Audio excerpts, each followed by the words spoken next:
Canadian Prime Minister Justin Trudeau is expected to announce his resignation as Liberal Party leader as early as today, according to the Globe and Mail.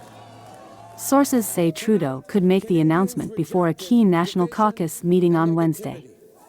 It remains unclear if he will step down immediately or stay on as Prime Minister until a new leader is chosen. Trudeau, who became Liberal Party leader in 2013, led the party from third place in the House of Commons to a majority government in 2015. However, recent polls show the Liberals are trailing far behind the Conservatives ahead of the next election, which must be held by October 2025. The Prime Minister's office has not commented on the report. North Korea fired a ballistic missile on Monday, January 6, into the sea off its east coast, South Korea's military reported. Japan's Coast Guard also confirmed the detection of what is believed to be a ballistic missile. This marks North Korea's first missile test in approximately 2 months and coincides with U.S. Secretary of State Antony Blinken's visit to Seoul. The launch occurred during a period of political hiatus in South Korea and is seen by experts as a possible message to the international community. South Korea's military and Japan's authorities are analyzing the missile's trajectory and range.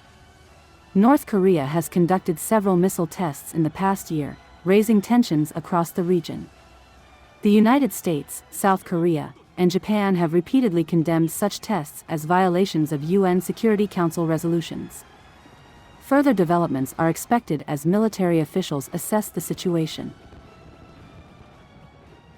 President Joe Biden urged newly elected Democratic members of Congress on Sunday, January 5, to tell the truth about the January 6, 2021, attack on the U.S. Capitol. I taught constitutional law for a long time, and I used to always give a lecture about every generation has to fight for it. I never really believed what I was saying, in the sense that I didn't think I'd have to fight to maintain democracy.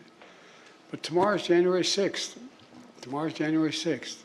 We gather to certify the results of a free and fair presidential election and to ensure a peaceful transfer of power. It's a day that most of our history we took for granted, the 6th. But I hope we never take it for granted again.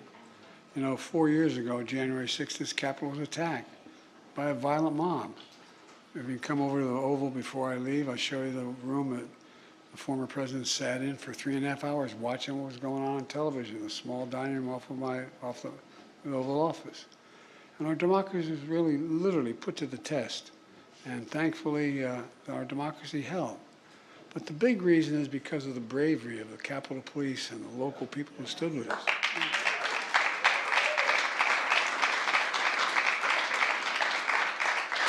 Never forget them. They're guarding you. Give them the respect and support they deserve. But it's also due to the members of the House and Senate who, even in the face of these threats, in the threats of their life, courageously fulfilled their duty to the Constitution. They showed up and did the work.